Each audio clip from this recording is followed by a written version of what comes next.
दोस्तों, आज हम लोग इस चैनल पर बहुत प्यारा सा रक्षाबंधन गीत लेकर आए हैं। कैसे लगेगा कमेंट बताना, भरपूर सपोर्ट करना, प्यार आशीर्वाद दुलार भर भर के देना ताकि गीत खूब अच्छे से चले और हम लोग ऐसे हंसी खुशी गाते रहें। अगर आप लोग वायरल कर देंगे तब हम लोगों को और मजा आएगा गीत लिखने में, गाने में, बनाने में। वीडियो तब होता है कि एक और उत्साह होता है। ज्यादा से ज्यादा प्यार आशीर्वाद और सपोर्ट कीजिएगा और कमेंट में जरूर बताना कि हम लोग मतलब लोकेशन ठीक लग रहा, नहीं ठीक लग रहा है, कहाँ बनाए कहाँ नहीं। पीछे का बैकग्राउंड आप लोग देख ही रहे हैं। अभी हमारा घर अच्छे से नहीं बना है तो ऐसे ही है बैकग्राउंड। बाहर निकल कर बनाएंगे तब अलग होगा। प्यारा सा गीत सुनिए और ज्यादा से ज्यादा आशीर्वाद दीजिए। भैया बहिनी के मान तू बढ़ाए रे, रखिया बनाई ले तना। भैया बहिनी के मान तू बढ़ाई दे, रखिया बनाई ले तना।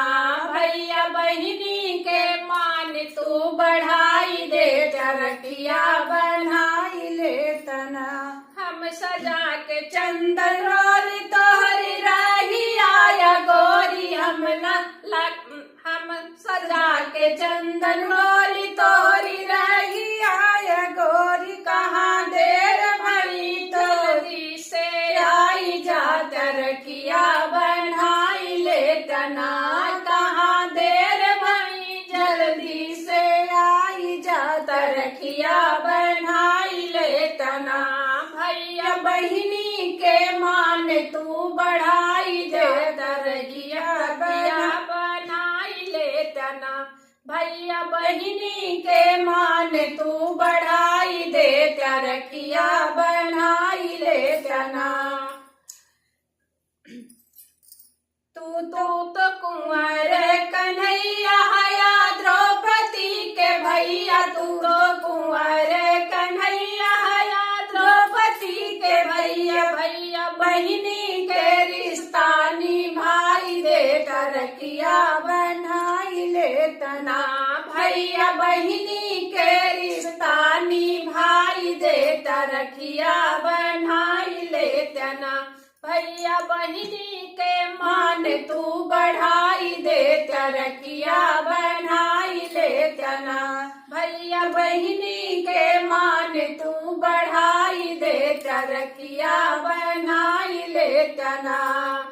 कैले स्वयं भगवान अपने बहिनी के समान, कैले स्वयं भगवान अपने बहिनी के समान। तीनों भैया हमारे जल्दी आई जात, रखिया बनाई ले तना।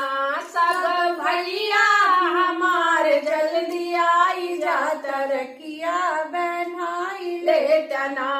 अपने बहिनियों के सरधा पुराई दे, रखिया बनाई ले तना। अपने बहिनी के सरधा पुराई दे, रखिया बनाई ले तना। भैया बहिनी के मान तू बढ़ाई दे, रखिया बनाई ले तना। भैया बहिनी के मान तू बढ़ाई दे, रखिया बनाई ले तना।